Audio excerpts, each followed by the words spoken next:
Welcome back along to the Carp Chronicles podcast. It has been a while since I've published one of these. I'm sure I say this every single episode, but apologies it's taken so long to get another episode out.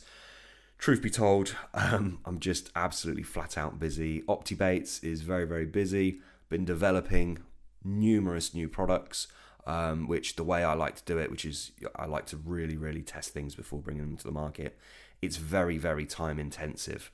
So it doesn't leave a lot of time for podcasting. And as well as that, to be honest, it's actually quite expensive to produce a podcast the way that I do it, which is actually why I'm looking into perhaps getting another podcast sponsor just to help support the show, which will just help me bring more episodes out to you. But anyway, going off on a tangent.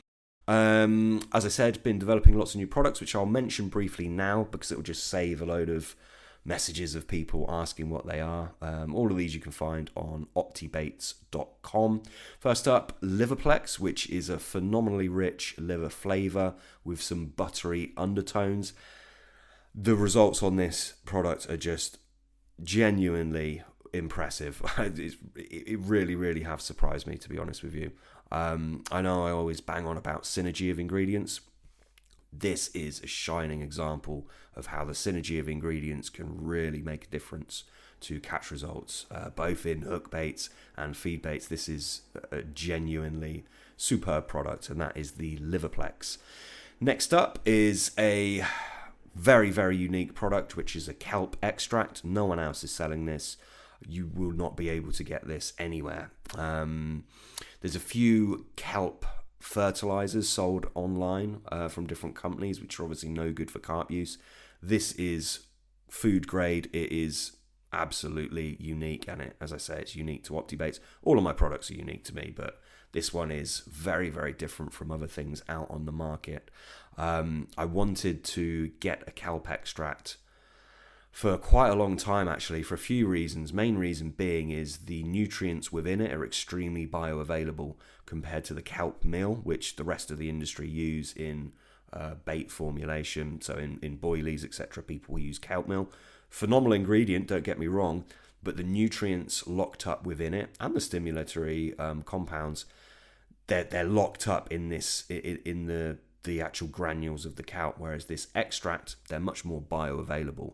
So this stuff, extremely healthy for fish, and it is extremely attractive to fish in its own right. You smell it, and I know, again, what we're not carp, doesn't really matter what we think of it, but if you smell it, it is absolutely the sea in a bottle. It's lovely stuff. I've been using it a lot, and it goes well with all mixes as well. Doesn't have to be a fish meal. Goes really, really well in milk proteins, bird foods, carbohydrate type baits, nut baits. I'd use it in every single type of bait now. It's phenomenal stuff, and you can use it on top of free offerings as well if you want to, and that is the kelp extract. I realise I'm waffling on a bit now. Next up, we've got a spicy liquid food, which is, again, boggling my mind at how effective this has been. Really, really unique. Again, no one else is selling it. It's similar to the Beta Stim, which was on the market a while ago. I don't think that's available anymore from anywhere. It might be, actually. But it's very similar to that. It's the same raw materials used, and it has a spice element to it. The spice element is there to, again, going back to synergy, to complement some of the other things found within it. Synergy, really, really important. That stuff catches loads of fish. You can use it in your boilies. If you make boilies, you can use it in your pop-up mixes, your hook bait mixes, and you can also soak it into particles on top of boilies. It's just phenomenal stuff. Just get it in the water would be my advice. And last up is a really unique two-part product, which is a hook bait enhancement kit. Working on this for a long time. There's a certain powder found within the powder part of this that is probably the best attractor and feed stimulator and feed inducer that I've ever come across. This stuff is really, really good. The way you do it is you get your hook baits, could be any brand's hook baits, doesn't matter, and you apply a very thin layer of the liquid that comes with the pack, and then let that dry in a little bit, and then you would apply the powder. Then you're good to go. You can build up layers though, so once you've applied the powder, you could leave that a day or two, add another layer of liquid, and then powder again. You can build up the layers of it, and it is extremely stimulatory to carp. It will make them feed, and it's completely natural as well. There's nothing synthetic in there, so you can't overdo it. Anyway, I realise this is turning into an advert. I didn't mean it to be that way, but anytime I mention on a podcast that I've got new products coming out or new products out, I always get tons of messages. So I thought, let's just mention it all now to save all that. All of that stuff is available at optibaits.com. That is OPTI Baits.com. Now, onto our superb guest, which is Mr. Matthew Rothon, who is the flavour technician for Radford Way Ltd. Now, Radford Way Ltd is the sister company to the infamous Unbar Rothon, who some of you will certainly, your ears will prick up when you hear that name, because they have been supplying the angling world since the 1970s, and there's a lot of their products that you will have used, either knowingly or unknowingly, that are sold by other bait companies. I believe they were the first company to supply flavours to the carp world. So a company that's certainly steeped in history of bait ingredients, and their quality is obviously top notch. Now, they've got this sister company, this angling facing segment of the company, which is now called Radford Way. I believe it's been set up for about 4 or 5 years.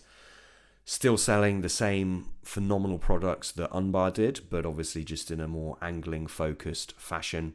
And Matthew is at the forefront of that.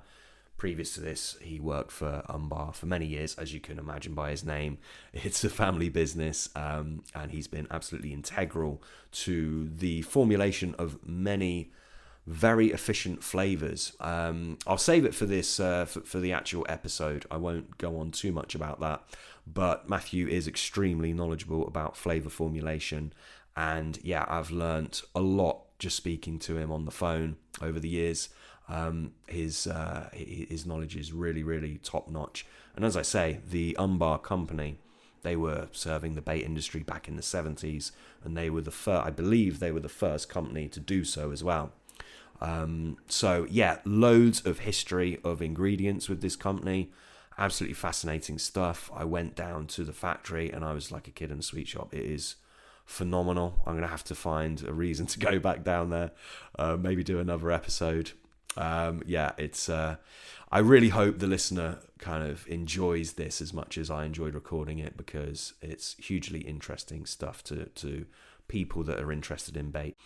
However, not only for people that make their own bait, they have, or I say they, Matthew and Radford Way, have brought out a new liquid called Ooze, which is akin to these liquids used on hook baits and in PVA bags, things of that nature. I don't want to name any companies, but I think some of these companies are using things such as fluorescein within the formulation, which is not good, not advisable, and Ooze liquids are a far cry from that.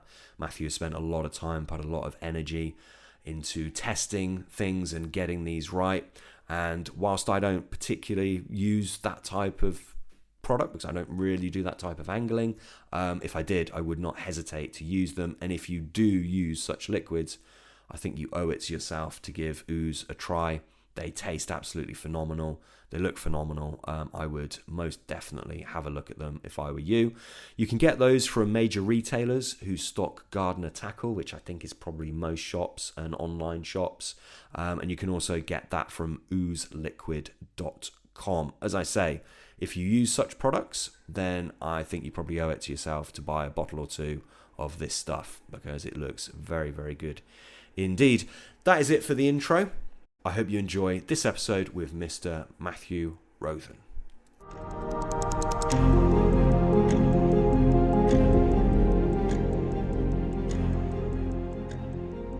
Matthew, welcome along to the podcast. Thanks very much. I realise this is new territory for you. You're usually spending your days locked away in your laboratory, if that's what you call it. Yes, I've listened to a lot of things but never been on them.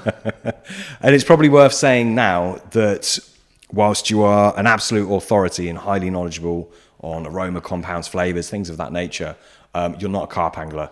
So when I do these podcasts, I'm always trying to think, what question does the listener want me to ask? a lot of the questions they're going to want to ask are only questions that you'd know the answer to if you were an angler, and you're not. So we've got to bear that in mind. But that being said, obviously you are a fantastic flavour mind. You know, you're obviously a wealth of information. You've been in the industry a very long time. You've had customers of the kind of highest order in the world of carp flavours. So yeah, we're going to learn a lot from you. I have absolutely no doubt. Welcome to the podcast. It's good to have you. Thanks very much. You're very welcome. Unlike other episodes, I'm semi-structured here. I have a few questions ready to go. And I thought it would be nice to kick off with this one. Your flavour house has been responsible for some very historic flavours, and I realise you're not going to want to give everything away here. Absolutely fine. Which flavours over the years have been absolute standout ones for you? I suppose the ones that have been around the longest, things like Choc B, which Kev Maddox made us quite famous for. He'd put them onto tiger nuts, and to this day we still get people coming to us who are just a local group, and they take it in turns to buy the Choc B. So it's my turn now. Can I have it a bit less than Neil paid for it last time, let's say? So I'd say Choc B, because a lot of people would buy that, and there are some large volumes as well going to some still well-known manufacturers today. Yeah. Things like the cream. I think we spoke earlier. So we're probably about 30,000 recipes into the company history now, which is over 100 years, and that the cream is recipe code 1665. So it's very, very dated, but it was used from the late 70s, and it still gets used today by a lot of people. So we know it works. This is the buttercream. This is just the cream. Oh, just the cream. So it's been known under different names in the past. Kempy's cream, I think it's been known as dairy cream, RM30. But these are names that I get told by other people that have been manufacturing for a long time, and I say, well, I never knew any of this, and so it's good to know. Green Zing, which for us was just a compound flavour, which had a green colour to it. So we'd have a customer, I think it was Jeff Kemp, buying that, and it'd just be compound C, because it was the compound code with colour. Again, recipe number 2048. And then he'd have an NC where he'd buy it without colour as well. So sorry to interrupt you so soon, but when you say that was a compound flavour, what does that mean? For the listener at home, what's a compound flavour, and how is that different from what we would deem a standard flavour? I suppose it's a compound in a way that we would use it in other recipes. So you might call it an intermediate, but it would depend on how it was being used. So if it was going to confectionery, we'd more than likely call it a compound flavour, where they might add different elements themselves instead of having an intermediate, which would be something which would get added in addition to. So it's all about recipes and the processing of them, really. Yeah, perfect. Sorry, you were going through a list of standout flavours for yourself. I suppose we've also got some meat recipes where we've made those for a long time. So it might be HVP, which I know you've covered HVPs in a much more scientific way with other people on here, because I'm not all about the amino acids. I'm about the flavours and things. So from that side of it, they've always sold very well. But also the powder that we use to make that meat flavour and meat paste sells quite heavily into the industry as well. And I think at one stage I was told that the powder was used in some of the trade shows where you might have the tank talks, and then they'd sprinkle the powder onto the top of the water. Then the fish will come looking for it, and it'd obviously be a talk on signals, and they'll come looking for it. And this is where it's more of a food for them as well, because they automatically think there's food here, not just something triggering the signal of I know what that is. It's I'm going to get something from this. Yeah, absolutely. I think I was saying earlier, it's about bridging that gap, isn't it? Between the actual food value and the gustatory and olfactory responses of the fish. We were talking for a while about that. Talking about that for a while. It's interesting. It's good to catch up and listen to other people you've had on as well, who I learn from as well. But some of the people I've spoken to before, and we have long chats, and we always learn from each other as well. And that's, I think, the beauty of this industry, is that there's definitely enough business to go around everywhere. So everyone gets on, and you help each other out. So for me, I've spent the best part of 20 years talking to people and trying to help them to solve problems with solubility or colour and things like that. So that's where I sort of come into it. Someone will say, this liquid's not really working for us. Why is that? And we've got mould growing on the outside of our bait. What's that? And you say, well, actually, it's not mould. You've got something seeping out, and you taste it. They just look at you funny, but it turns out it's carbohydrates being forced out, and that's the oils. And then you say, well, just change your base. And for me, that doesn't mean I'm going to sell them anything. It means they go back to their flavour house and say, oh, that product, I need that on a different base now. But that's good for me, because it's gives me credibility with the people that I want to talk to. Yeah, it's certainly about flavours. If you think of, again, you're not a carp angler, but you think of all of the prominent bait companies that sell prominent flavours, I think you're probably in cahoots with every single one of them to varying degrees. There's most. Probably quite. There's most. There's one that I'm still trying to get my teeth into, but it's people get into a flavour house or an aromachemical company, and they just won't necessarily have those discussions. They don't really want to talk to you. You can send samples in, and that's fine. They might have a quick look at them and just put them to one side. Yeah. If it's not broke, don't fix it. So if with companies making profit, why change everything? Which obviously we've seen the opposite happen with some brands that have changed hands regularly, and those brands I've seen come full circle, where they've left our company and then come back after sort of 10 years, because they've tried different flavour houses and found that actually the problem wasn't the flavours going in, it was the marketing, it was the people that were testing it, because they weren't actually using the bait. There's lots of reasons why so many products that don't work. And it's not necessarily the flavour. The flavour's only a small part of it, but it can be quite important, because it will increase your catch rates if used properly. Yeah. Have you any idea who the very first carp angler was that used your flavours? Unbar Rothon is obviously the kind of umbrella company, would you call it? Yeah, so Unbar Rothon back in the mid-70s, they were talking to many people, so I've still got the sales records, because they're all on small pieces of card. So that's how I can go back and speak to people about retro ranges, because I've got all the details from 1977 all the way through to current day. But the earliest company, I think it was Goodyear or Good Body Baits, and they were quite local, but their trading history was huge. It's bigger than anyone else's.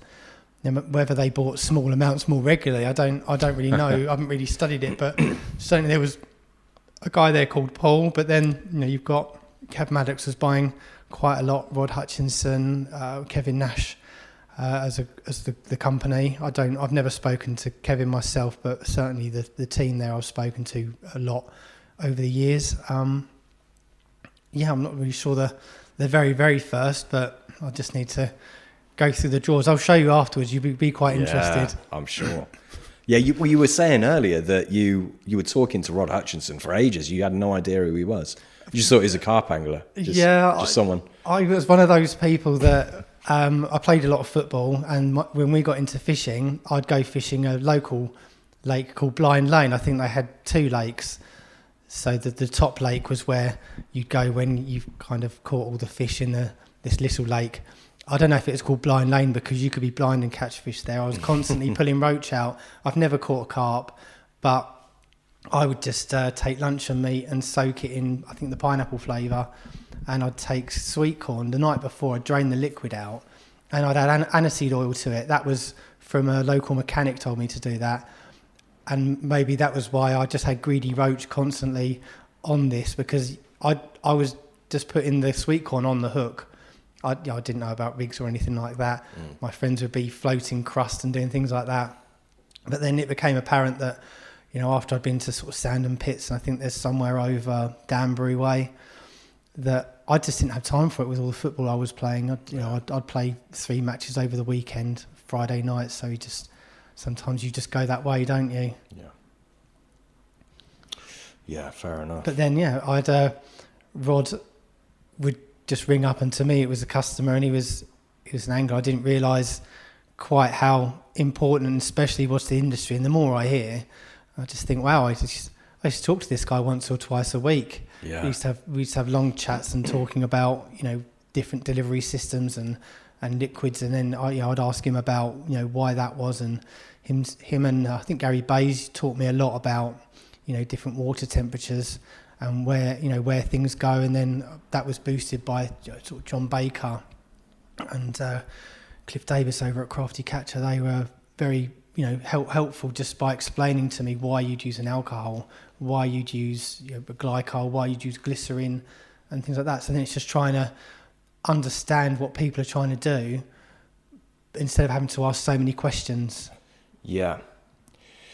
That's it. It is very much a case of two worlds colliding, isn't it? Yeah. And I guess sometimes it's hard to, I don't know how to say what I'm trying to say, but communicate both worlds, marry up both worlds perfectly can be quite tricky, can't it?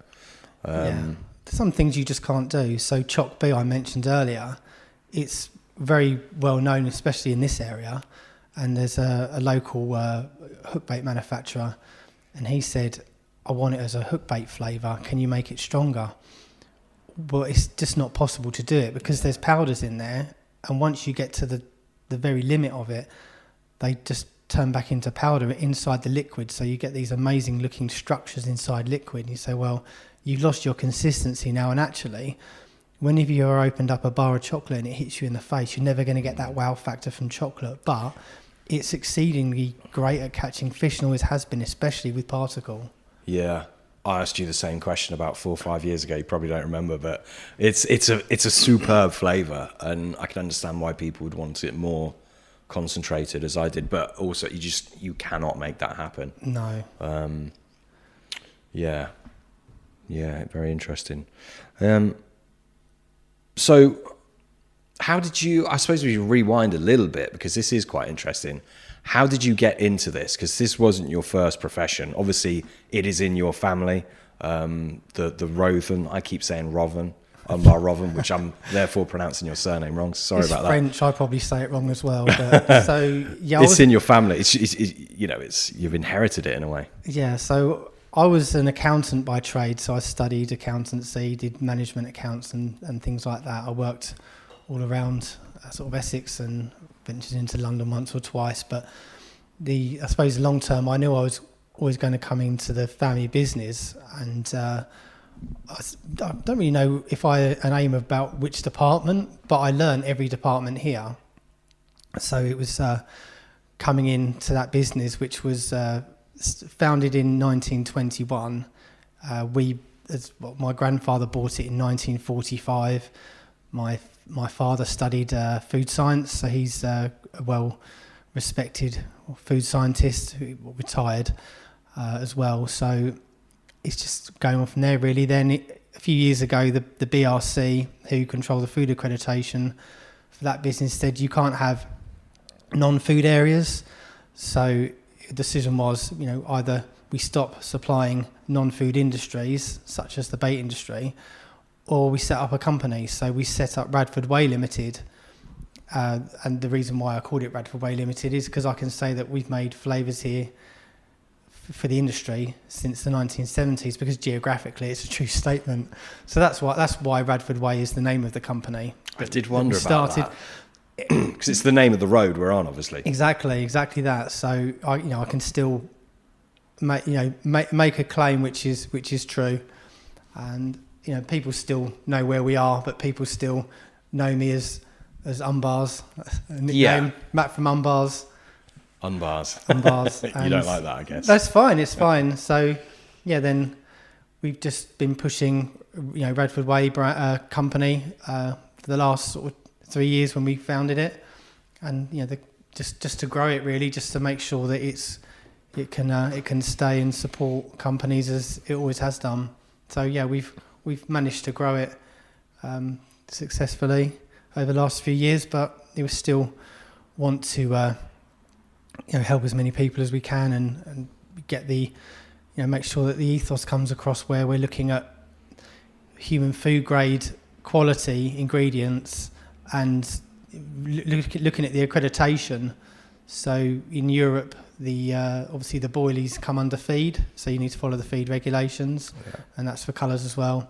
And then also there's a banned ingredient list as well, so making sure that when we're developing new products, we go to the banned feed ingredients register and we don't use anything that's on there. So things like even capsicum oil resin, which people may have heard of, people may use, people may well have it and think, oh, it's great stuff though. And it's phenomenal. It's just a way of getting heat into a product cheaper, but you're not permitted to give it to any animal at all. Yeah, absolutely. And you were telling me about the smoke flavours. People find this interesting, although not commonly used in the fishing world. They're being banned as well, right? Yeah. So the liquid smokes, which are imported, and we've the Unbar Rothon have been selling it under license for many years.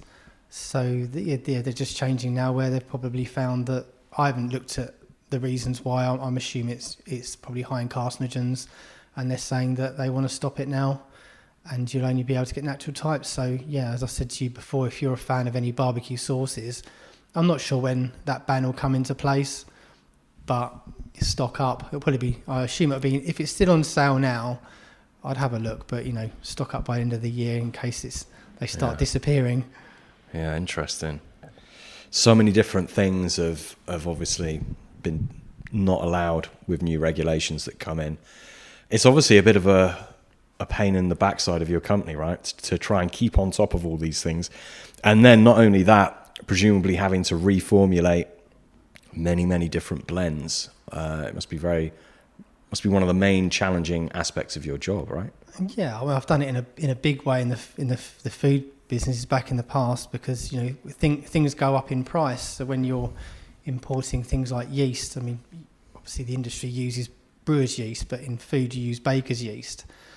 So, well, I might say, right, I can make this saving on yeast. However, we need to use 10% less because of the salt levels and things like that. So you'd have to change all of the recipes. So I've been in that part of that team where I've just been reprinting and typing recipes, pretty much from before computers were a massive thing, because if you think about it, I'm in my 40s now. Computers only really came in when I was already well into working here. Like emails, you had one computer with which did everyone's emails, and it was typewriters. Yeah. And that's not even as far back as a lot of people. A lot of people might listen to this and laugh and say, I remember when it was just all paper. Yeah. No computers at all. Noisy modems screeching in the corner was nothing. Yeah, no, absolutely. It just makes you think, well, where is it going to go? Where else can it go? All this technology, I suppose. Well, it's PDAs, isn't it? People walking around warehouses with phones or PDAs, and you don't have the need for bits of paper anymore. Can you foresee? So obviously, AI is the big buzzword at the minute in the world, isn't it? Everyone's banging on about AI and the impact it's having and will have. Do you ever see that making your life easier? Not at the level I'm at now, but we have got ERP systems in the other businesses, because you human error will make you overstock something, whereas AI will tell you you shouldn't have that. This is what you need. Yeah. So instead of always saying, we definitely got to have that sat there, you always need to have 3 pallets of this. Well, you don't actually. Your computer would tell you that, but you have to pay for that sort of technology. Yeah. So we're not at that level to pay for that technology, and also I don't really need it. We can pretty much make to order here. There's a few products here which are such high volume that we will keep a stock in case we get asked for it. But most of the time we try not to, because you can be sat on so much stock that you the last thing you want to do is have to start disposing of it. Yeah. If it's made up, because as you say, things change. Suddenly an ingredient gets stopped. Some people choose not to have diacetyl. That's something that got banned in food. It's banned in America, but it's not banned over here. But then you need to be aware of how to use it, because if you're heating it up regularly, it becomes very toxic. Yeah. You will end up with bronchitis obliteratus, I think it's called. Yeah, popcorn lung. That's it, popcorn worker lung syndrome. Yeah. But some people, if it's going to hook baits, they're happy with that because it doesn't need heating. So I won't heat it. If they don't heat it, it's not a problem. But I'll say to customers, by the way, this product's in there. Are you heating it? Are you aware of it? You've got the MSDSs, and do your research and let me know. As well, I use it, and in smaller quantities that. It's not a massive deal, is it? It's a different thing altogether if you're heating up, tens and tens of litres of it. I think you've just got to know breathing, make sure you've got the right masks, the right on, airflow and things like that. So if you're in the kitchen doing it, then that's a different thing. Yeah. What makes a great flavour great? That's a good question. You did. Luckily, you prepared me on this one. So I wrote down balance, because it's about having the correct rates of use, because some products get overused and dosed too high. So then it puts the fish off of anything that has that in there. Yeah. So we mentioned sweeteners. We talked about coconut. We spoke about benzaldehyde. So I think coconut goes through phases of being popular and not popular. And I do think that if sometimes there might be an element where people are using just too much of it, and then other people won't get a good catch rate. And at the minute, locally, there's only a couple of people that are taking the coconut heavy products, let's say, where there might be a coconut cream. But I'm normally quite happy with their levels. I will normally say to people, let me come and taste the bait. Sometimes I wish I hadn't, but then that's where I come from in food. You kind of have to taste it. And I'm sure you've had John Baker on before, and I think he said less is more in actual fact, but just because we think we can't smell it or we can't taste it, I think we're under the understanding that the fish can sense better than us. I think we're probably, as a species, we're the worst at sensing anything, but even as men, we sit behind women and children on how good our palates are. Yeah. And I say that coming from tasting for 20 years and being, one of the main tasters in the company, which of course was great because I got to eat as much meat as I wanted to and things like that. But I actually enjoyed it, and I liked, I self-proclaimed myself the venison expert, so that I get to taste all the flavoured venison grilled steaks and sausages. Yeah. But I quite like gamey products anyway, so. I eat a lot of game. I love game.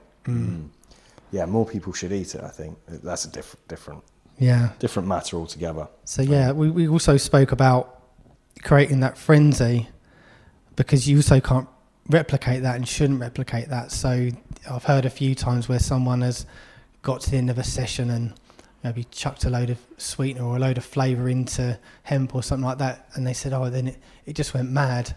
But when I came back the next day or a week later, they couldn't catch on it. So that's basically it. And I often use the terminology around, like a burger van. You smell a bacon sandwich, if you really want one and it tastes really bad, that's it. You're not going to be put off just from that one place. No. Anyone that has it, you're going to be put off for a while. Yeah. It's interesting that the flavour level thing, you won't know this because as we record, I haven't published it yet, but just done an episode with Frank Warwick, who's polar opposite. He's not all the time, but he'll frequently use very high levels of flavour. And in my mind, you do that, you can get great results, but then ultimately, those baits are going to blow. If you're using, let's say pineapple at really high levels in feed baits, that bait is going to blow sooner or later. But And I know Frank's doing it a lot more with hook bait, so it's not really a fair comparison, but it's always fascinates me how different people can get different results on things. And chatting to Frank, who's got a whole, a lot of first-hand experience. I don't agree with everything he says, but it's very hard to argue with his results and the fish he puts on the bank. And I always find it interesting, different people's approaches, and ultimately we can only really let our results speak for themselves, can't we? Yeah, I do. I talk to Frank. I go as far as to say he's a buddy. So we often talk at the shows, and I managed to grab him before or afterwards, and it's always find it interesting. But yeah, I need to taste his products, and see if they're really strong. But as you say, with the hook baits, because they're not digested, it's very different. It's just pulling them in. As far as I'm aware, or I can see, is you're pulling them into that area. Yeah, absolutely. Yeah, I mean, in my mind, you can. So I sell hook baits. It's a fine balance of getting the level right, not overdoing it.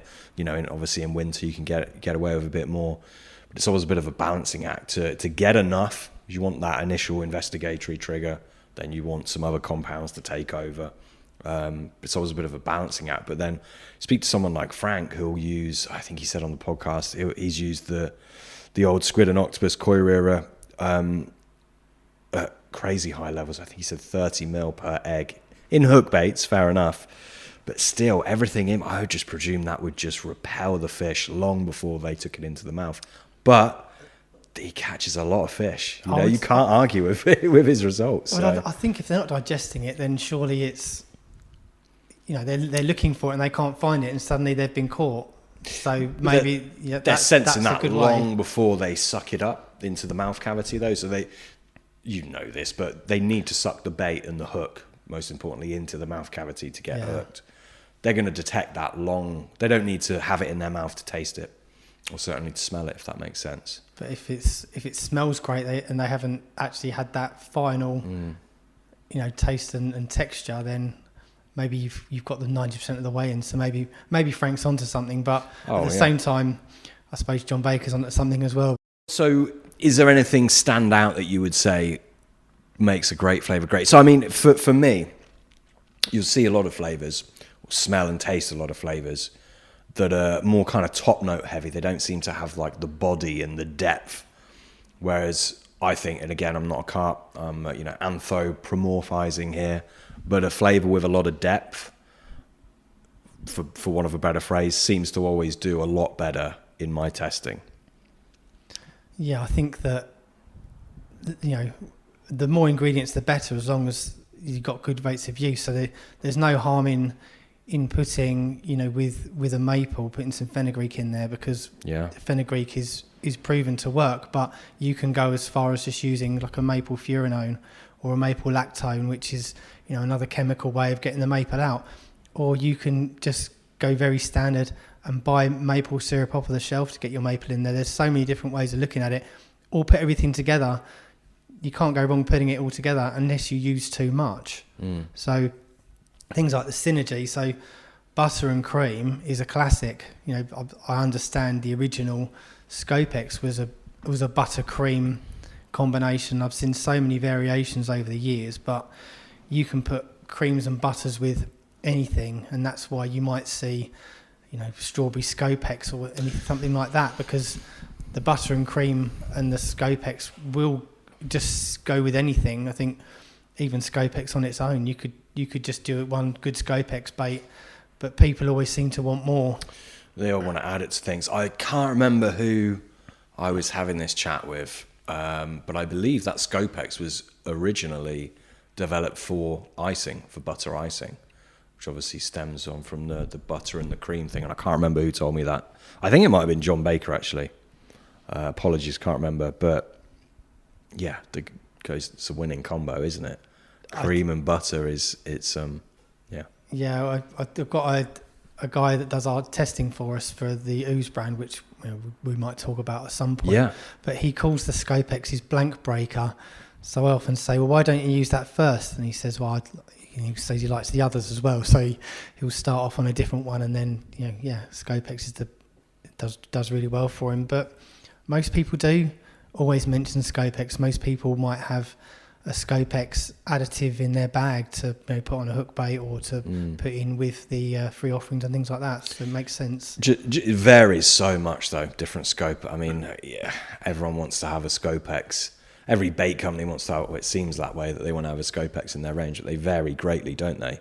I love how well it works though, because it is, the butters and the creams they sit well together. They do just work, whether you just have it as buttercream or have it as a Scopex, but regardless, it's always caught fish, always has. Yeah, good time to mention your products. Are they out on the market yet, or yet to be released? We launched it in January. Right. So yeah, the product is Ooze, and there's 2 versions. You've got the Cloud, which would be injected into a PVA bag, so it's a bit thicker, and a thinner version, which is the Ultra Flavour, which would go on to your hook baits. Yeah, got you. And then we launched that with gardener tackle. So, tackle shops which have got gardener tackle in there will supply Ooze, and there's 6 flavours on each side. So, yeah, we're having good fun with it. We were testing it for long enough, I think sort of over 2 seasons really, just to make sure that everything I thought would work, and it did. So importantly, looking at what these products need to do and what they don't need to do. So I think I looked online at, I think there was channels suggesting how to make your own versions of another brand online and using fluorescein. I don't know if any company uses fluorescein or no companies use fluorescein, but I thought, well, that's one thing I don't want to use, because I think that's a drain dye. I don't need to do that. So I use the clouding technology that's used in food, using gums and acids, so it's safe, and then we colour it with the same colours that we've used in fishing bait since the 1970s, with the flavours that have been going in as well. So the fish are used to the signals from the flavours that we use and that have gone into their boil, into their feed. Can I grab a few to have a look at? Actually, I should have done this. Yeah, go for it. Yeah. Keep on talking. Yeah, it's fine. There's some bigger ones out the back. You can, if you don't want to open up those. Oh, you don't want me to open up? They've got a sealed lid.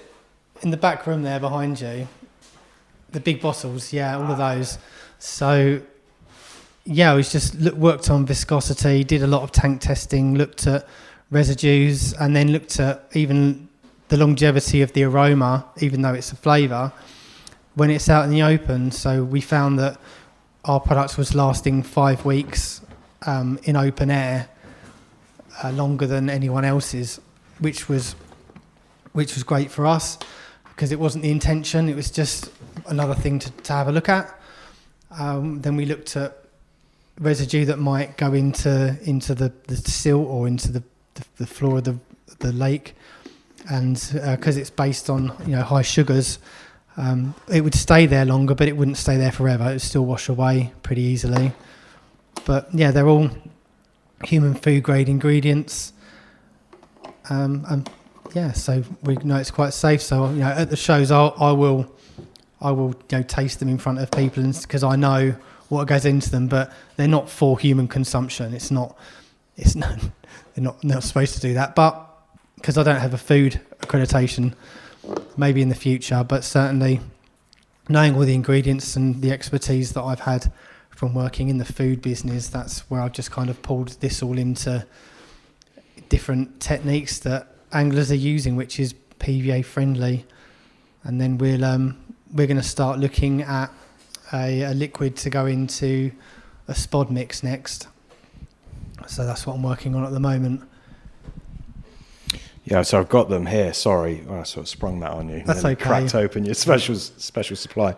But yeah, the bun spice in particular is a lovely product. And obviously these are your flavours that are very well tested over many, many years that you're using in here. Or have you reformulated flavours just for this product? No, it's the original recipes.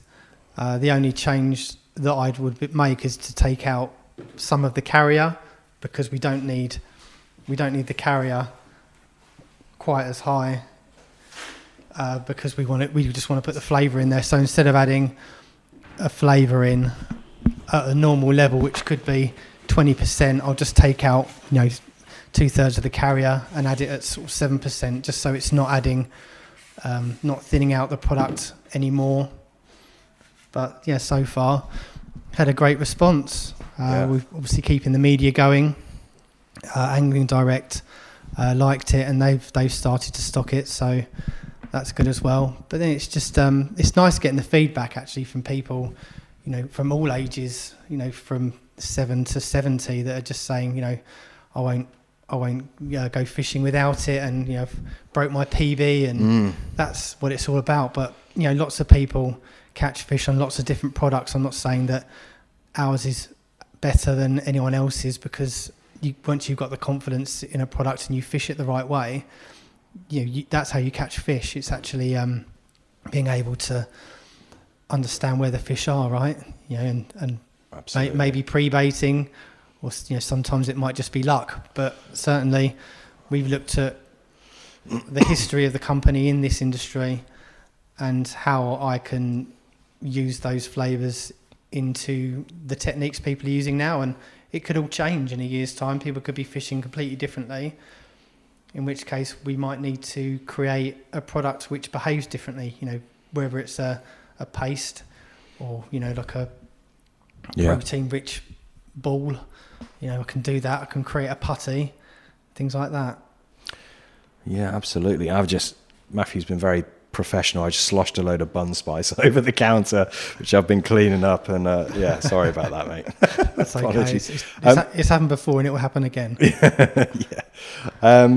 So obviously Radford Way Flavours, you supply bait companies, but this Ooze product is obviously in a much smaller package. I don't know how many mil that is. What's that, 100 mil? 100 mil, yes. Yeah. So where would people get this if they want to have a try of it?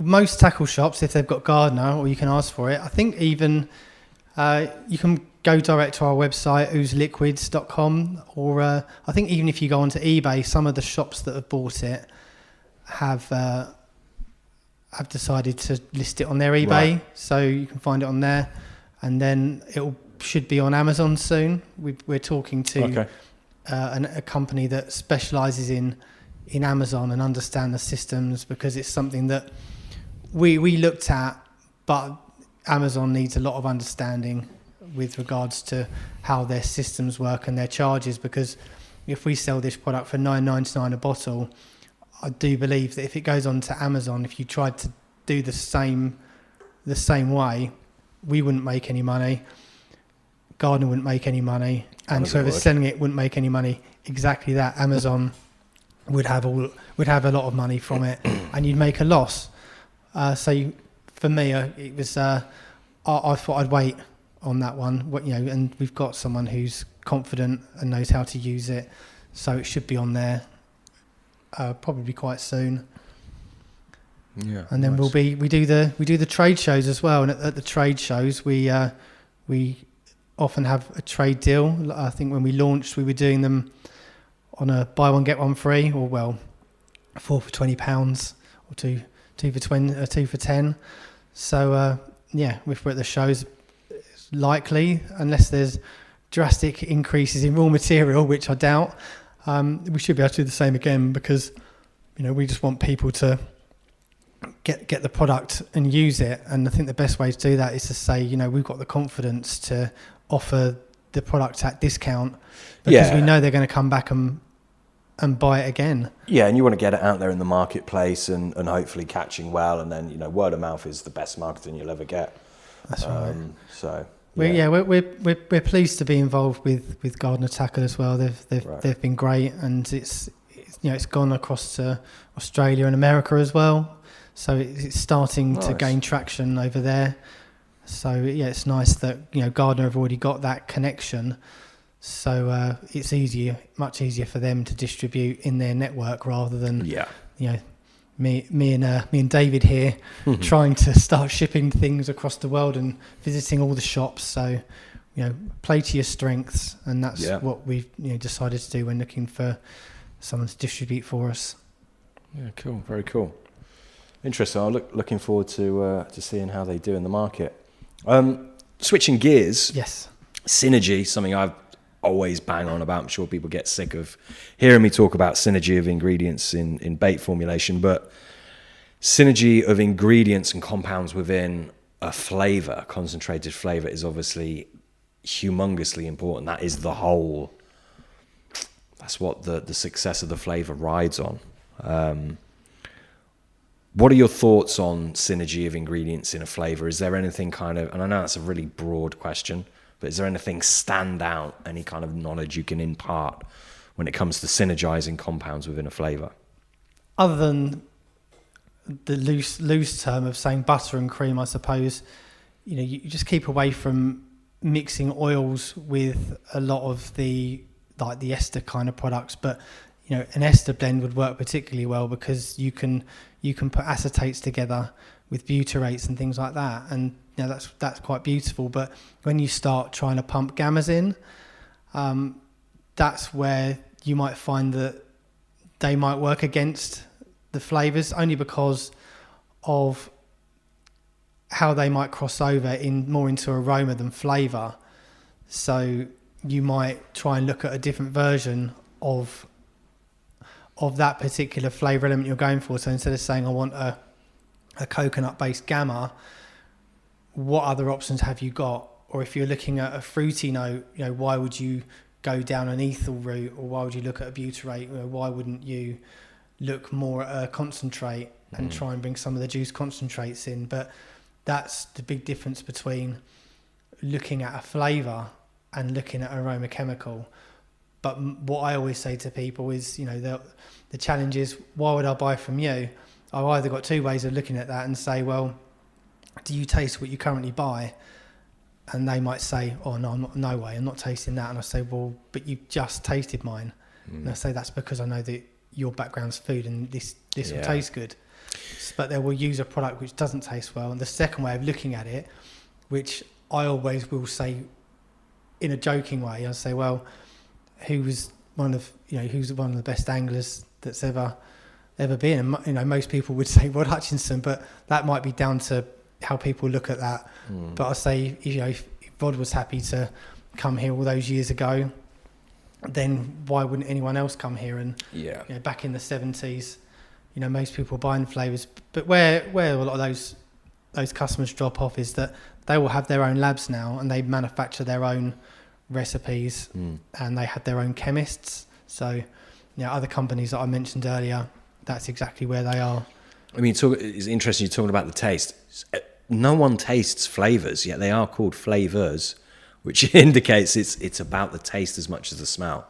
So I think terms get just bandied around with, and people don't really think about it. But if you watch anglers in a shop that has a variety of flavours in there, you look at them all, they'll open up the bottle, they'll smell it and just put it down. No one is tasting flavours. Well, a fish can't smell though, can it? So it's just insane to me. You've got to taste the flavour. The amount of people that say, what is it? The smell catches the angler, but it's what's inside the liquid that catches the fish.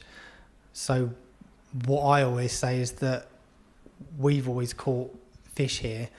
And I did a show, one of the trade shows under the Radford Way banner, and it was at Stoneleigh, I believe. And I had a roll-up banner, and it said, "Bait's best kept secret." And of course, he came up saying, "What is the best kept secret?" And I just said, "Well, have you heard of Unbar Rothon, Radford Way?" And they said, "No." I said, "Well, because no one really talks about their flavour house. We didn't have a brand, so no one knew about us. So it's always been impossible to grow the business by just contacting people coldly and saying, we've been in the industry for 50 years nearly, and we'd like to see if there's anything we can help you with. Is there any challenges you've got? Would you like to look at dips or pastes or glugs, any flavours, anything you can't get, just to try and help out, really? Because there's a lot of people that I speak to that I probably help them and I don't really sell anything, and then eventually there might be something that they do need to buy from me. And that's fine, because I worked so long in food. It was called technical sales. I'm not a salesman. I'm just there to help people out. Yeah. And I still do it now. I enjoy the phone calls at 7:00 in the morning or 7:00 at night where someone's just had an idea and they want to talk to someone about it, and I get that call, and you think, well, that's great, because we can have quite a long chat at those sorts of times without being interrupted, and it does seem to breed a lot of good ideas as well. I spent quite a few years sat with Cliff Davis over at Fulham. We had season tickets together, so we'd spend the drive up there talking about work and the drive back talking about football. So that was quite nice. Lots of ideas on products, and then because he'd have an idea and I would help with the system delivery, about different gums or starches that can be used. I think we both enjoy that. I think most people love product development, but a lot of the time it's just you don't have that available time to do it. Yeah, exactly. Time is something we all need more of, isn't it? This might be hard for you to answer, but what do you think are some of the most attractive compounds found in flavours? Because in my opinion, that there's many flavours that actually don't really do much in terms of attraction or taste to a bait, but there are some very good standout ones that do. I think it would all depend on how you use them, and it works in food as well. So oils work much better in boilies. You couldn't just start putting oils over a hook bait because it would just wash off. Yeah. So you could smell an oil-based flavour and think that is amazing. And I've done the same thing when I was developing the brand. I thought, right, I've got a peanut oil here. It's phenomenal. And I tried it in the application and it didn't do well. Oh, I can catch rats with this peanut oil, it's that strong. But then no fish came for it. And I thought, this is because it's an oil. How are you applying this oil? Into a high sugar based system to suspend it into the solution. But because obviously if you just put that into a PVA bag, it just washed away the peanut. The aroma from that peanut must have just washed away too quickly, and it did get a good few months testing on a lake where he had 3 rods out and he was catching on 2 rods and not the peanut rod. So 99% of the people listening to this, when we're talking about flavours, it's to be used in a boilie formulation. So a few mil in a boilie Okay, mix. so I would say that maybe it depends on, I'm not the expert on water temperatures, but certainly some alcohol based flavours can work better at times. I've heard winter definitely is good for alcohol. Based on DEFRA, you're not permitted to put alcohol into the water system. So technically, you can't use alcohol. So as far as, some people would use vodka with their flavour and it would work better. But certainly, from my understanding of how the legislation works, you're not able to do that. So I don't know. No, fair enough. So what I mean is in terms of an actual flavour, so different things that you might add in there, lactones, decalactones, esters, aldehydes. Is there anything that you, and again, you might not be able to answer this, but is there anything that you feel is particularly attractive to carp that you've learned from conversating with many different people over the years? The only thing that I've really heard about in bait manufacturing, someone once said to me about milk proteins. They said, if you haven't got milk proteins in there, you're onto a non-starter. But I haven't investigated that because I'm so far away from making boilies that I haven't. No, I've got a lot of things to look at, and looking at if that works or not, I don't know. But then I thought, well, should I be adding milk proteins into the flavour? But if they're adding it themselves, then I wouldn't need to add it to the flavour anyway. It's not helping anyone if I start to add those ingredients. You're never going to get enough milk protein in a flavour anyway in order to get what effect you'd need. It just, Same as high protein liquids. I can't call something high protein if it's only got sort of 20 to 30%, because you can easily just hydrolyze soya isolate and you've got something that's a lot higher, and it's a lot less on the wallet as well. Yeah. Okay, we'll move on from that question. How is a flavour made from start to finish? Big question, but most people don't have a clue. So you need, if you've got a recipe, you can't just bung it together. Yeah. And some things need heating, some things are kept chilled. If you get them wrong, they can split. So there's a lot of time that's gone into a lot of recipes and how they're put together. So you just really, without giving too much away, there is a science to it, because if you get that wrong, you can create yourself a bit of problem. It's an absolute minefield. I've heard of roofs being blown off where people have added chemicals together and they've had a reaction.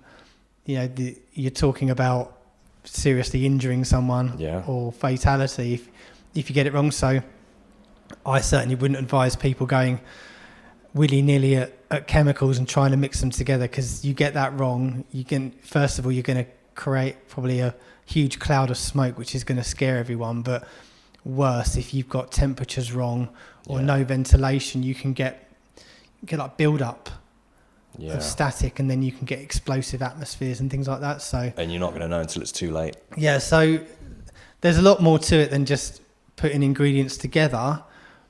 There's a knowledge in how to do them and to suspend them safely, and then also to get the consistency, because surely enough people might say, can I have this stronger? And your advice is, well, it is going to split, so you're going to have to shake it. If they're buying 4 or 5 kilos, that's fine. But if they want a 25 kilo drum or 215 kilo drum, they can't always shake that before they use it. Yeah. And if they don't, they're just going to take the oil off the top and get something different in the bottom. Yeah. So let's say then, for argument's sake, someone came to you and they wanted to create a flavour with you. I don't know, let's say guava. This might be a leading question. What would be your process for that? So guava, we've spoke about guava before. You've never done a guava before. How would you go about formulating it? Would you call upon friends in the industry, try and get some recipe to base your own spin-off from? Or what? How would you go about it? I would just research the chemicals that are required for the signal and the combination potentially for them. So I would probably guess that there might be 15 to 20 ingredients in that, possibly. There's going to be quite a few that I don't have here, just because I've never had a calling for them. Yeah. And then sometimes you look at it and say, do I really want to bring that in? I'll make an example of buku oil. So a good blackcurrant flavour would have buku oil in there. I think to buy a kilo of buku oil at the minute. Yeah, I know. I can tell by the smile on your face. You're looking at thousands. You sold me some about 5 years ago. You probably don't remember. I do. You helped me out with some. There was during the real scarce time. Well, the price is probably jumped about 600-700%. Yeah. From our stock to where we are, and it made our blackcurrant quite difficult to sell. And we had trials going out with the big manufacturers, but the price just that's it. It just kills it off. Yeah. And then they say, "Oh, can you do anything about the price?" You say, "Well, the only thing we can do is to drop the level of the buku oil." Oh, we don't want to do that. I think it's about 2,700 a litre at the moment, a kilo. Yeah, that sounds about right. It was as high as 5, and I managed to, at that time, get it for about 3. That was when it was extremely scarce, though, wasn't it? Yeah, I think it's just, not one of the... bonkers expensive. I just don't know. There's a few people that you can get it from reliably. Other people, they get a bit quiet on it, but I've grown my supplier list probably from about 3 or 4 people now to about 20. So I could look at it again and see where it is, but a lot of it is that 5 kilos is going to last me a couple of years. If I was using more, that price would come down. If I was buying a barrel, it would be nowhere near that. But no one uses that much because you need such a tiny amount. It's much like in the food industry, a tomato ketchup seasoning, the rate of use is something like 0.025%. And the problem is you can't just bulk buy it like that because it is going to denature and it's going to go off. But going back to a previous conversation we had on the phone, you were saying you take the terpenes out of essential oils and they will last forever. I don't personally take the terpenes No, out. I know.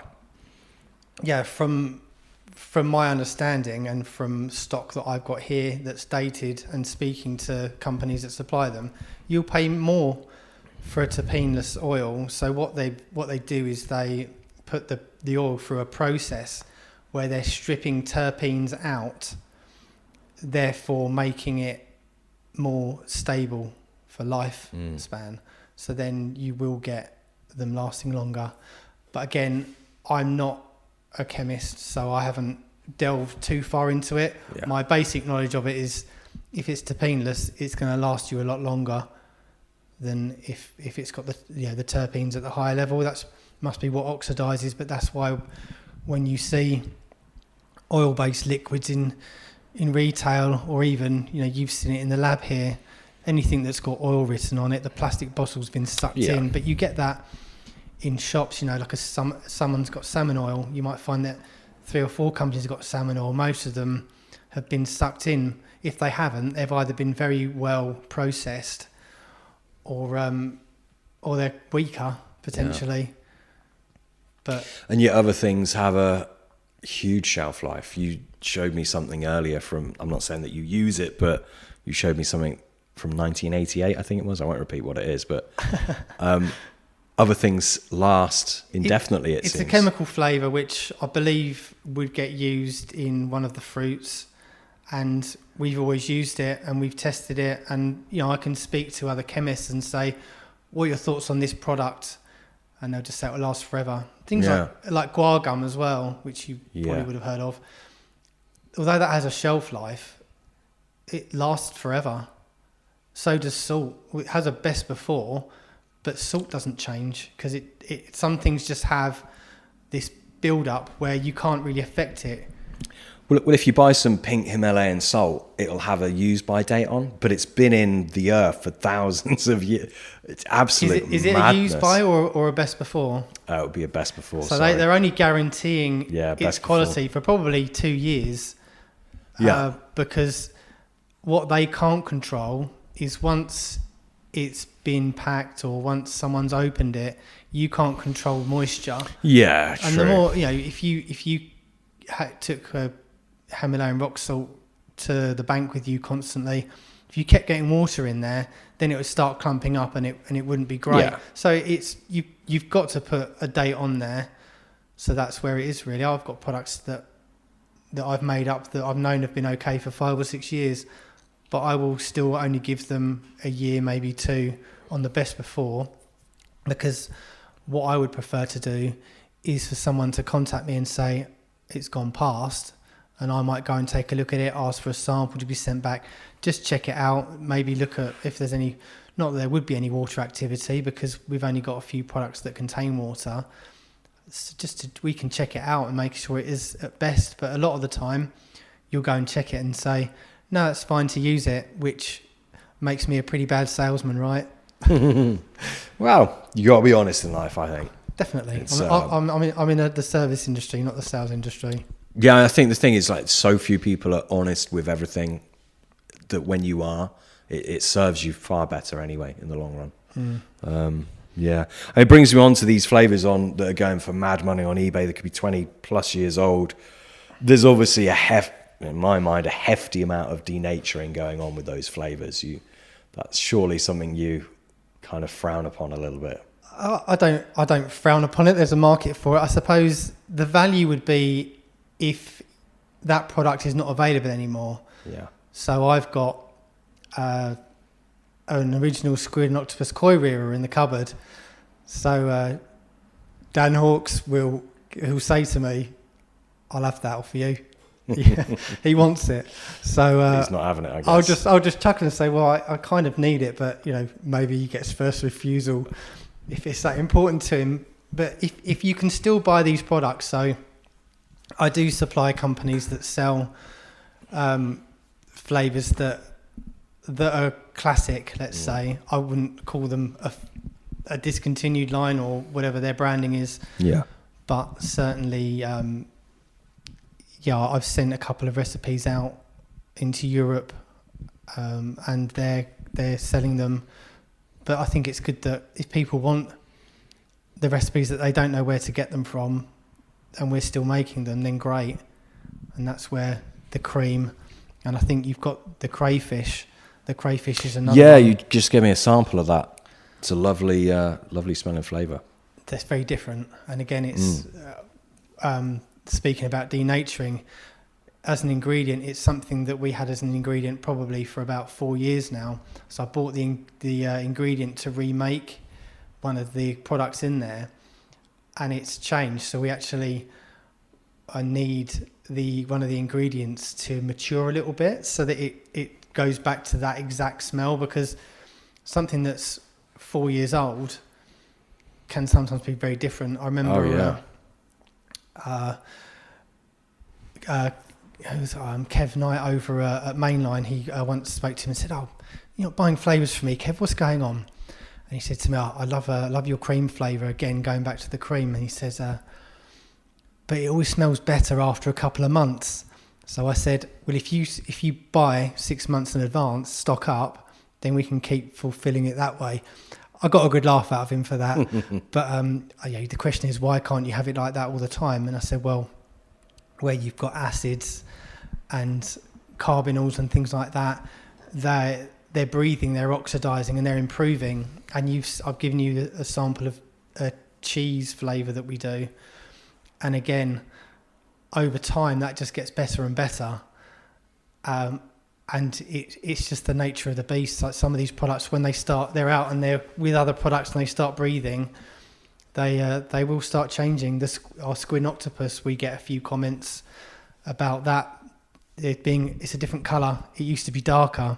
And I say there's no colouring added, but the natural colouring in there, it will naturally get darker, much like a good juice concentrate would, although there's no juice concentrates in there. But I say it's the same recipe. I don't change recipes. If I do, it'll be a new code, so you'll find me out pretty easily. So it's sometimes it is what it is. Yeah, absolutely.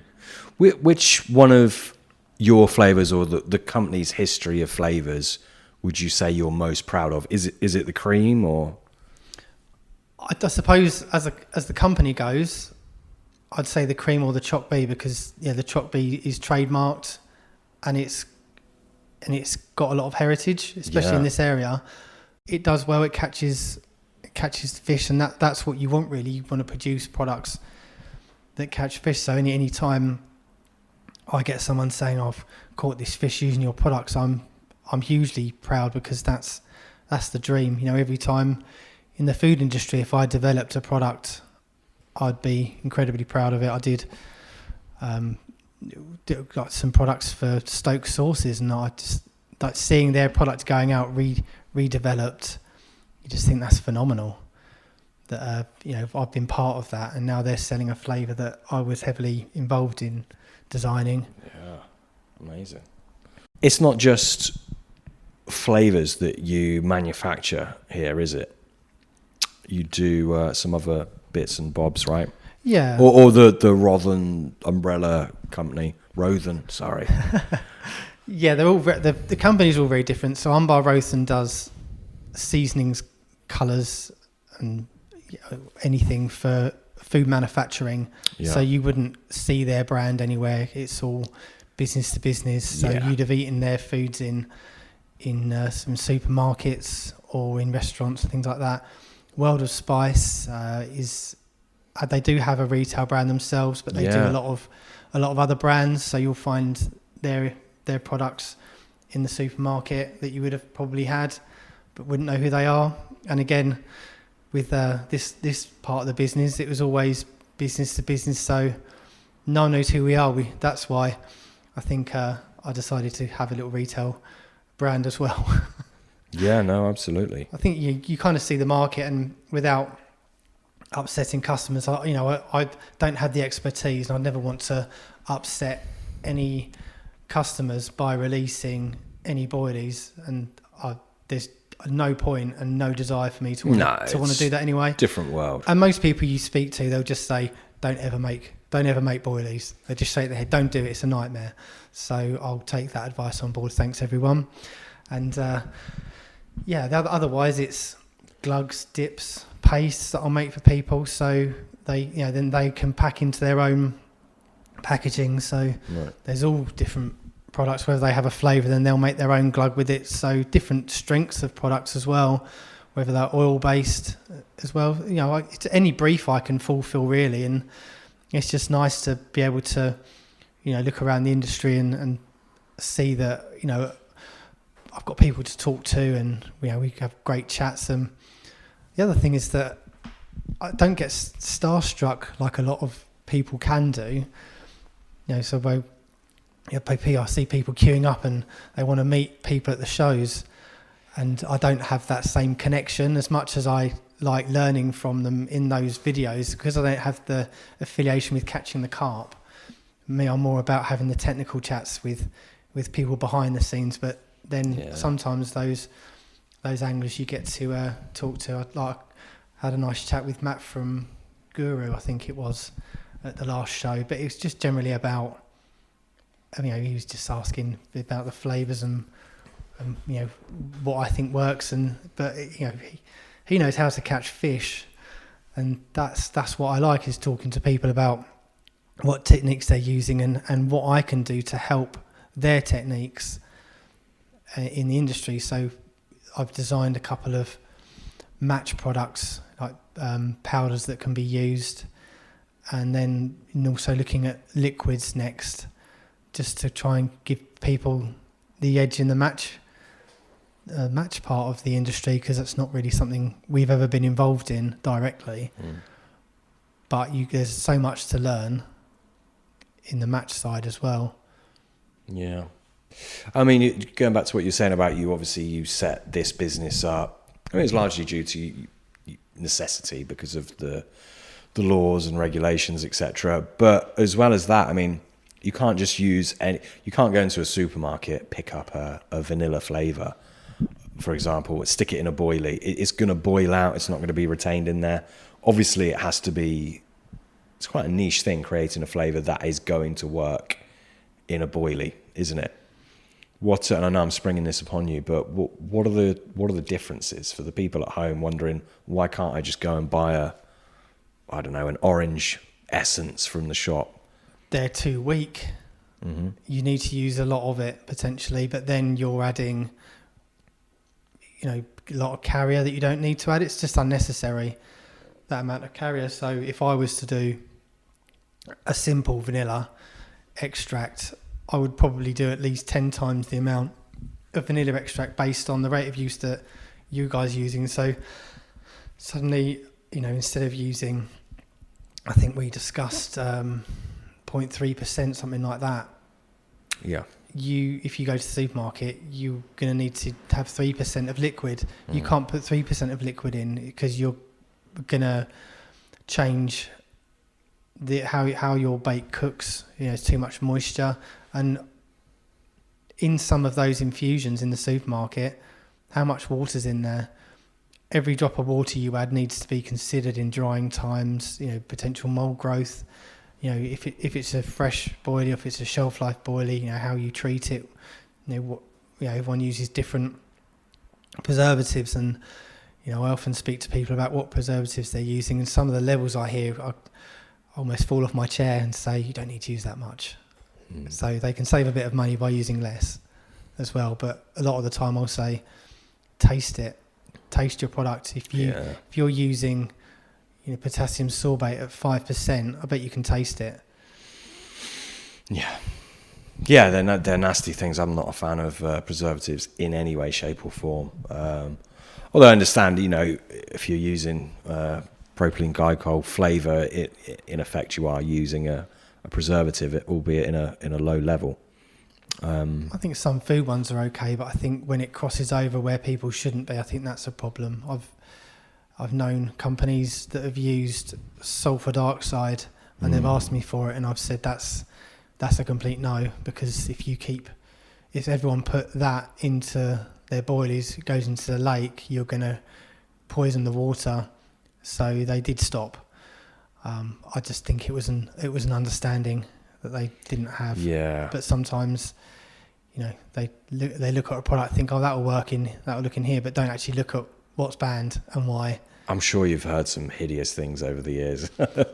Well, yeah, I heard about the hormones thing, but I don't know who was using it. But I found it quite interesting, the amount of excitement it caused, because then everyone that won a competition was being accused of using hormones, and then everyone was on the defence. But I think that's all done and dusted now, thankfully. So yeah, don't bring it back up. No, well, I didn't have many discussions at the time, so no. I'm definitely at the end of that one. Yeah.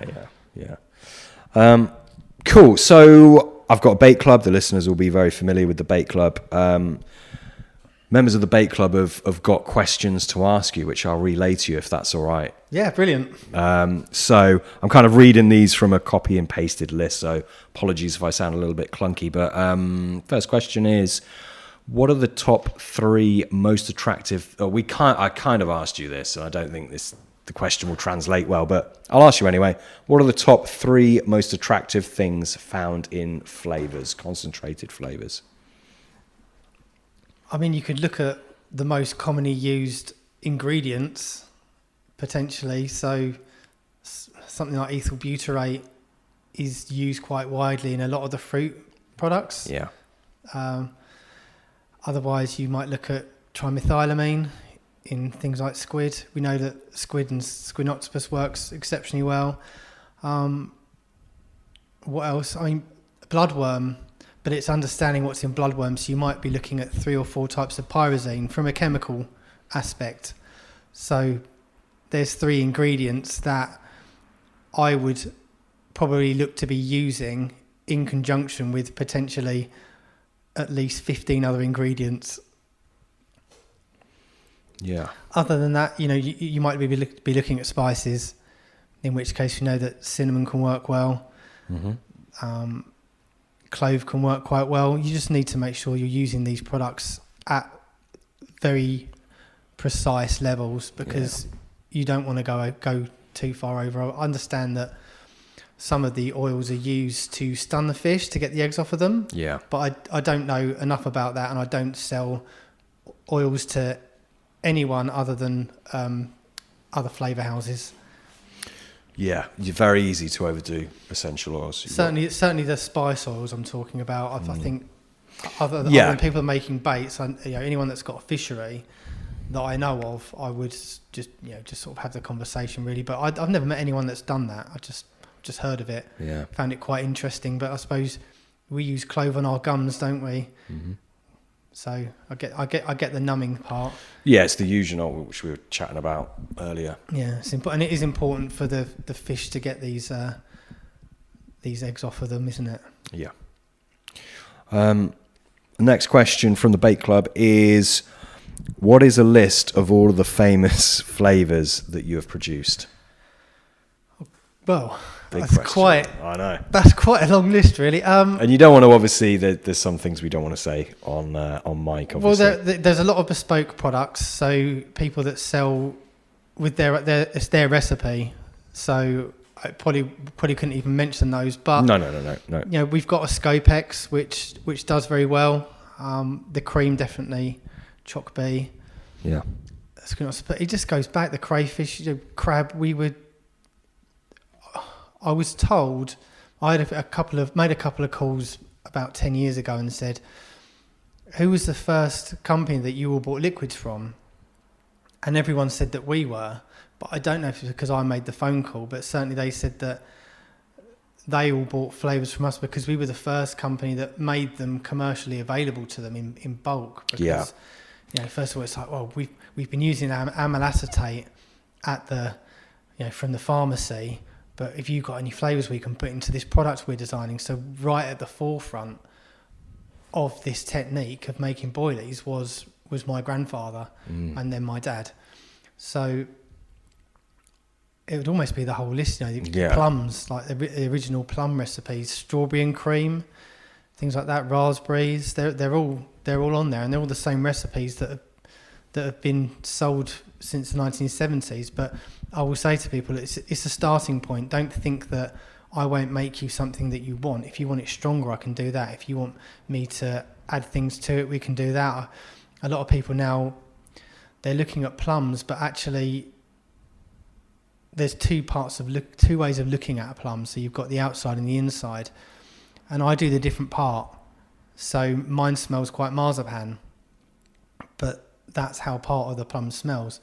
So I will now look at plumberry. So there's a lot of people now who are buying plumberry types. So where I've added the blueberry, which I mentioned, and some strawberry notes in there, but mainly blueberry, just gives it a real good lift. But I'll show you all of those before you go. That'd be great, yeah. Yeah, just to it really changes the depth of the plum in its own way. But again, it comes back to that depth that I was talking about. It's things can be quite flat, like tart. I think that's the problem with raspberry.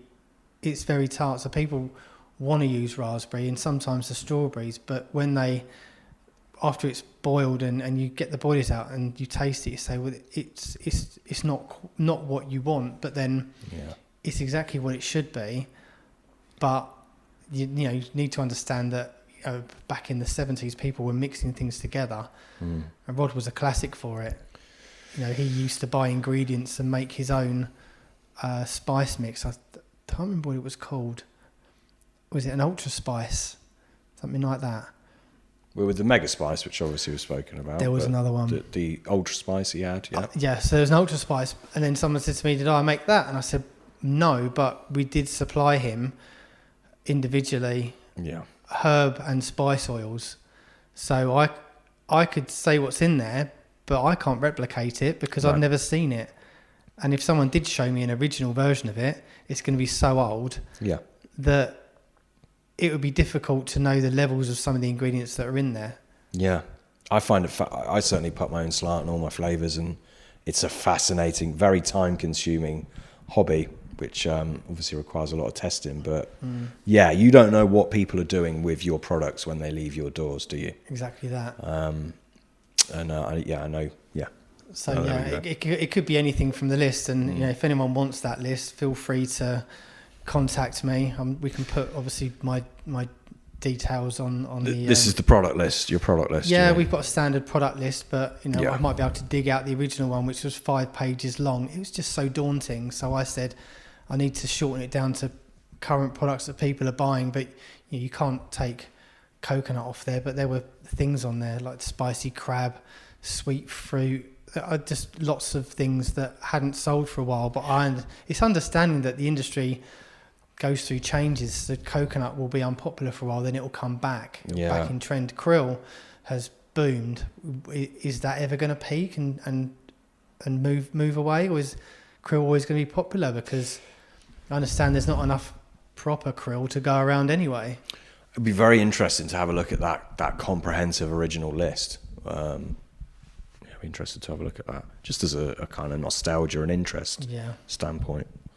I think I was going to ask you something. Oh yeah, you mentioned the crab and you mentioned Rod. Did you supply Rod with that original crab that you did? I think so. I'd need to double check the cards, but again, as I said before, Nash, Kev Maddox and Rod Hutchinson used to buy regularly. Certainly right through the 70s and the 80s, and then I'm not exactly sure when certain companies got their own labs. But I can check that just by looking at the cards, because you just see the sales gradually drop off. Next question is, does he have, this is you, sorry Matthew, do you have anyone still testing the flavours you make, and how do they go about deciding how to make new flavours or changes to existing ones? I suppose testing wise, I've got a few testers for the retail brand, where they'll go out and do stuff. But when it comes to bait making, it's all down to whoever's contacting me.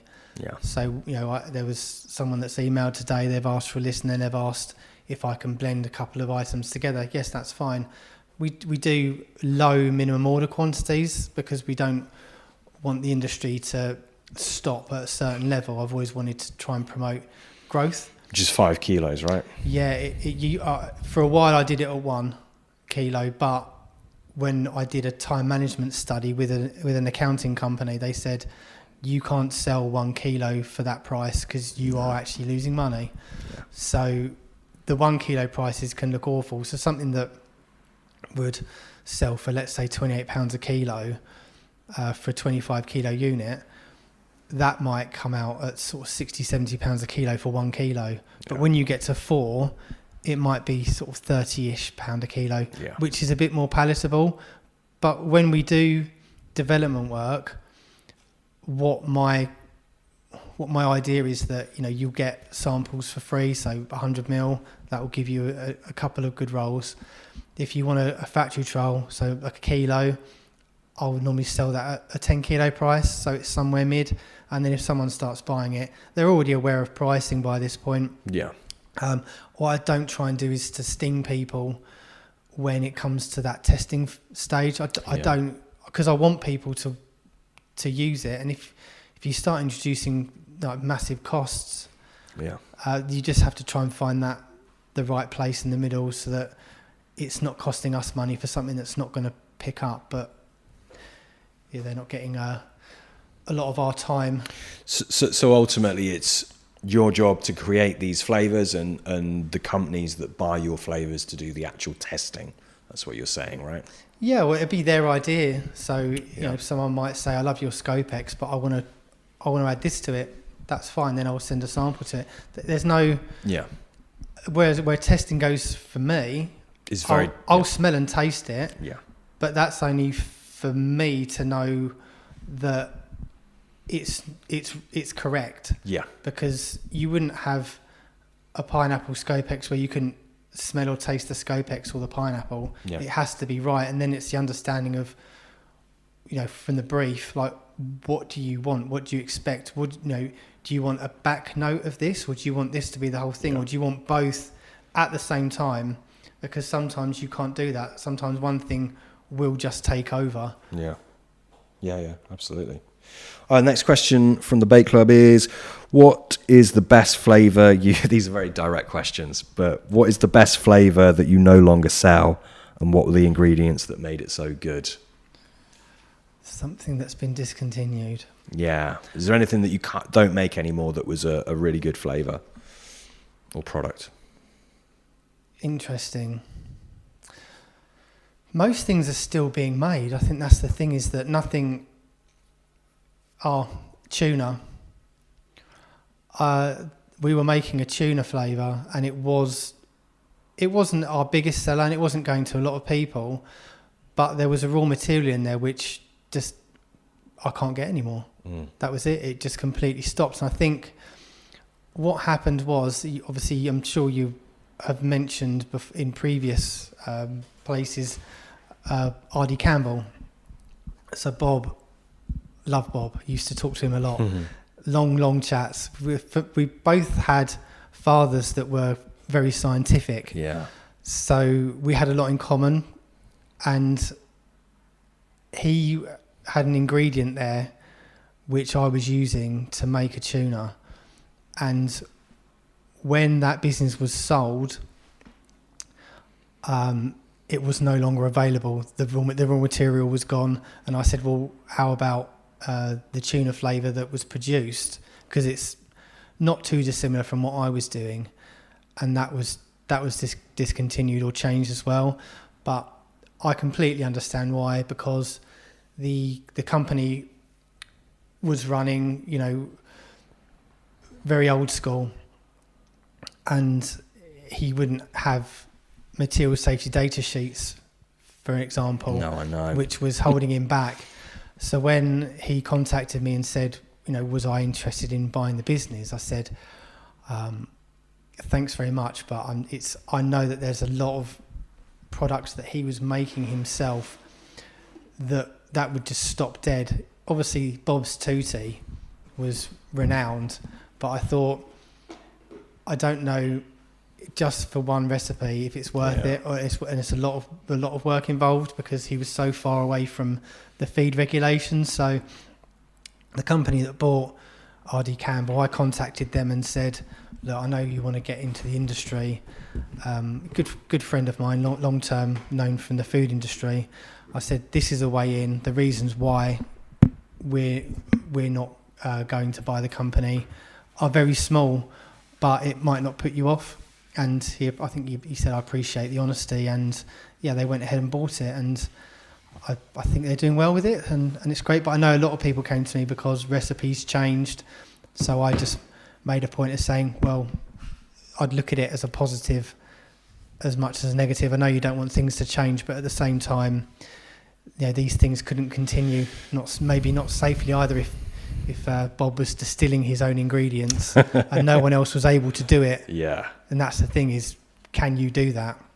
Yeah. And the answer is no. Like fenugreek oleoresin resin, it takes a long time to do it, and not everyone will do it. So it's very expensive. And that's why you look at some recipes, and if they contain fenugreek, if it's the pure extract, it's like tar. Yeah. But it can be very expensive. And I'm talking £200 or £1 a kilo just for that extract. Yeah. So, but then you can buy different strengths that are more, that you can use those. More so user-friendly. So I've got both. I have both types. Yeah. Yeah, cool. Next question is, can you add essential oils to flavours and keep them stored for a long period of time, or will it deteriorate their shelf life? Will it affect their shelf life, they're asking? I would say it would deteriorate if it's on an oil base, definitely. If the flavour is on an oil base, you mean? Or yeah, so anything that, if it's oil based, it will go rancid. I believe that the MCT oil, fractionated coconut oil, is probably one of the best. I think what they mean is, say if they get a flavour, let's say it's on, I don't know, MPG, can they add their own essential oil to it, or will it? You can do, but it would, over a certain level, it will split. Yeah. But it should be stable enough. You can always add like a natural extract. It will shorten the oxidation, I believe. Right. We've used it before with colour as well, so you can keep the colour of something a bit longer. So if you're using paprika oleoresin resin, that colour will fade the more air it sees. But if you add an antioxidant, which you can use a natural extract for that, the colour will stay longer. But it also, it's doing something to the oil, which again is definitely not my level of chemistry to be able to explain it properly. Do you want to name what kind of extract you'd use, or would you rather not? I believe it's rosemary. But not rosemary oil or oleoresin resin. It is a particular rosemary extract. It is, and funnily enough, I was having a chat. We mentioned AI earlier. Yes. I was having a chat with AI, GPT. Okay. Have a play sometime. It's amazing what it comes out with. And we were chatting. I say we were chatting. I mean, it's a robot thing, isn't it? It's a computer, but about rosemary extract. But yeah, rosemary extract is definitely used in reducing the oxidation of compounds. Yeah, it's not going to work miracles. So, in regards to looking on the shelf in the shops and finding that there's like a salmon oil, and they'll say, is this going to work in there? No, it's not going to work in there. The plastic's always going to do that because the oil's drawing oxygen. You can try and slow it down, but you can never stop it. You can try and suspend it, but again, the oils work very well if used correctly. So that's why there's a market for them. Yeah. The next question asks, as always, interested in what flavour compounds actually do something for fish. Also interested, which we kind of sort of tried to cover that. Also interested in carriers.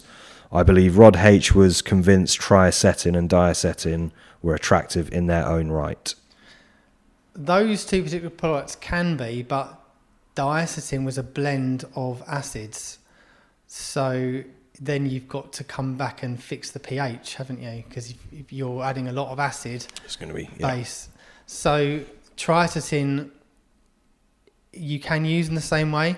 The reason why we used it in food is because, again, exporting all flavours used to be on alcohol, but suddenly health and safety became a thing Yeah. in the 80s. So then instead of them shipping on alcohol, they would put them onto diacetyl, and then triacetyl I think was less used in food, but still used in food. So I was using diacetyl up until probably about a year ago, because a lot of the products that we were producing, the way that people were using them, they were finding that the product was becoming oxidized, so it would just taste bitter, and it was coming from the diacetyl turning because they weren't using it quick enough. Would you say that's the same with the triacetyl or triacetyl? Not had enough experience with it, but I mean, if I'm without looking at information, if diacetyl is 2 acids, triacetyl is going to be 3 acids. Yeah. Maybe it's going to be worse, maybe it's going to be better because one of the acids might act as a bodyguard, let's say, who knows. So personally, you wouldn't recommend it as a base for a flavour? I would recommend it as long as it's fresh. Yeah. You know, I wouldn't have stocks and stocks of it, or if I do, just keep coming back and checking it. You won't be able to answer exactly, but how fresh would you say you'd need it to be? 2 years maybe. Right, okay. But then that's all right. I manufactured some sprays based on diacetyl, and we found that the process worked well, but after about 6 months, the sprays were the flavour was affected by the oxidation, and I'd never seen that before. And it's because they needed water to add to it to create the mist from the spray. But without the water, there was no spray. So then I just changed the formula completely, just reversed it and said, look, let's come away from diacetyl. It was the better idea, and it worked phenomenally. But after 6 months, you know, if you've got people that have got this in a tackle bag, it's no good. But this is the beauty of testing. Yeah. This might be outside your wheelhouse, but do you believe it is attractive to fish, or you wouldn't know, I suppose? It shouldn't be unattractive to fish because, again, if you're spraying it on, it should wash away fairly quickly. But if it's turned and it's bitter, would they taste it? I mean, I guess the acid would still give them a level of attraction. I think it's hard to know without me having worked a bit longer than that. Yeah. Because for us, it was only an export base as opposed to something that we felt worked better. It was a way around not having alcohol. I would always suggest that alcohol is probably one of the best ways to produce a flavour. But in the industry, you're only permitted to use isopropyl alcohol, not ethanol. So that stops the whole vodka issue. And the isopropyl alcohol is nice and clean, but that's just based on the legalities of DEFRA as well and the water systems that you can use it. Yeah, I'm just looking in the Bait Club group to see if anyone else has submitted a question for me to ask, which they have. Colin, is there an optimum use by or best before date for flavours? Does it change depending on whether they are ethanol or oil based? Definitely. There would always be a best before of an oil. So my suggestion would be on an oil, something that's heavily oil based, a year potentially. In the food industry, I would have made it more 6 to 9 months depending on the oil. Sage is the obvious problem, but we rarely use sage in any of the flavours in the fishing industry because it's just never really been used. Maybe it's something we should look at, but it's not been there. So definitely an alcohol product, you'd normally put preservative in there at a certain degree. You'd put PG in there, but you wouldn't be able to put a preservative into oil. So the oil was always going to die off first. But essential oils, their shelf life is nothing compared to a chemical. Yeah. Or even a juice concentrate has to be kept frozen. Yeah. The last question from the Bait Club is, who is the top flavourist in the UK, would you say? Retired or working? Give us both. I don't know what he means, but give us both.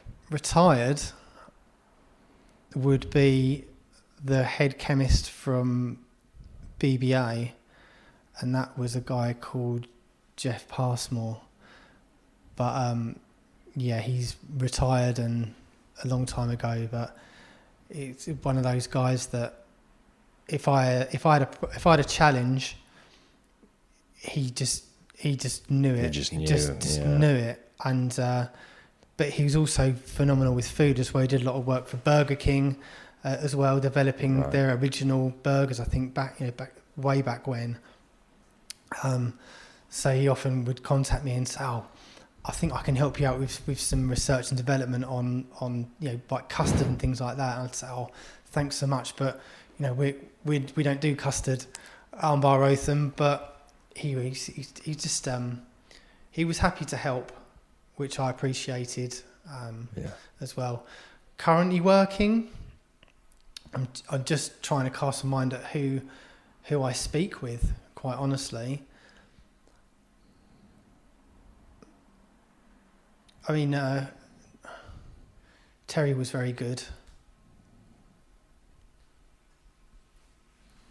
I'm not really sure. So working-wise, I don't know who's working that's really developing on chemistry. Right.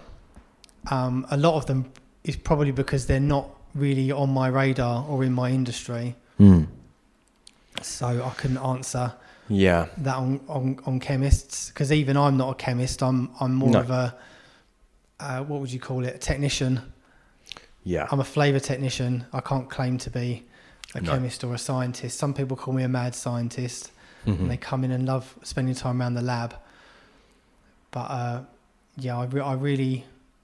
don't know anyone that's currently working that I would even be able to put anywhere near Jeff Passmore. Right. It's just from contact, really, because I don't need to speak to anyone to challenge them to be impressed on the flavours, liquid flavours side. It is quite a, I was going to say incestuous industry then, but that doesn't sound right. But everyone does kind of help one another and talk to each other and in cahoots, and 100%. It's very much like that, isn't it? I've got no, you call them competitors, but we sell ingredients to each other. There's no, as I said before, there's enough industry for everyone. So anyone that doesn't really respect people that are in the industry doesn't get on with people in the industry, and I think they just make it hard for themselves. I haven't got anyone to name on that note, but I think that in the years people have come and gone. It's possibly because of they don't really just get on with the industry and just talk to people and learn and adapt. They might have a product that they try and put out and it doesn't work, and then they just turn away again. Yeah, absolutely. That's all the questions from the Bait Club. I've just got 2 questions for you, if I may. Sure. And I'll leave you in peace. Is there anything that you feel I should have asked you that I haven't asked you? I can't think of anything. No. And the other one is there anything that you would like to leave the podcast on? Anything else you want to talk about? I'm not sure. I just think that when using,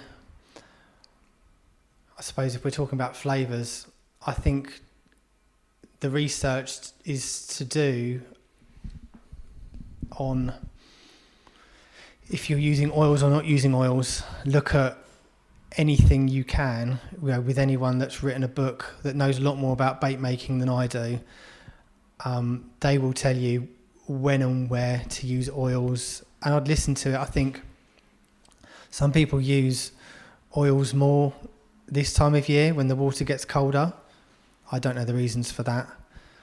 But certainly the PG based flavours work well.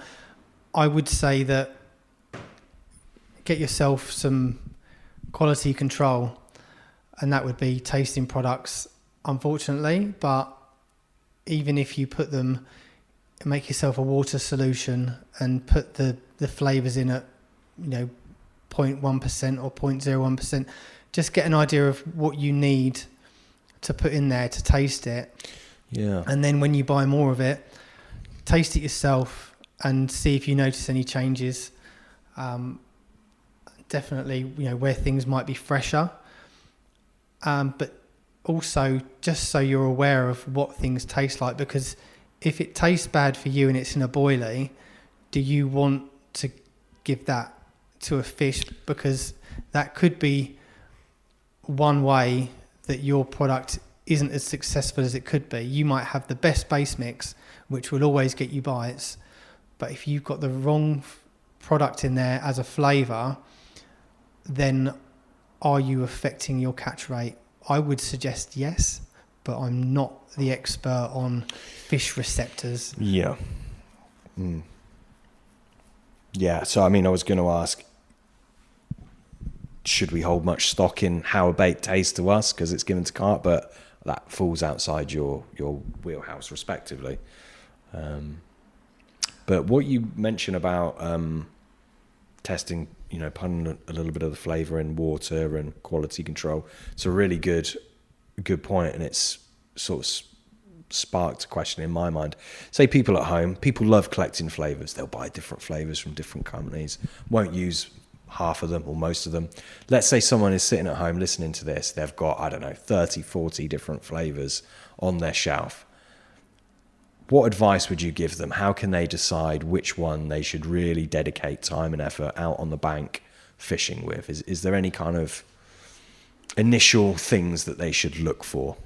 Only from, I guess, the usual thing, which would be if you're using like a sweet meal, like a tiger nut meal, something like that, or peanut meal, then you wouldn't necessarily use a fish flavour with it. You would use maybe more fruit. So follow what works. Yeah. But maybe in terms of the quality of the flavour, is there anything they can do to distinguish the quality, or is it just outside the realms of possibility for average Joe public? For me, it would be the taste of it. Yeah. Because I'm sure there's an element that the taste is important, because maybe I'll go back to the CK1 thing. If you put CK1 into a bait, would a fish eat it, and would they come back for more, or would it taste so disgusting, which we know fragrance does, that they wouldn't come back for it? So in which case, a fragrance works on the pop-up, but it won't work in a boilie, and that's the big difference, because people will buy a flavour that is for a hook bait and put it into a boilie because it works on the hook bait. Yeah.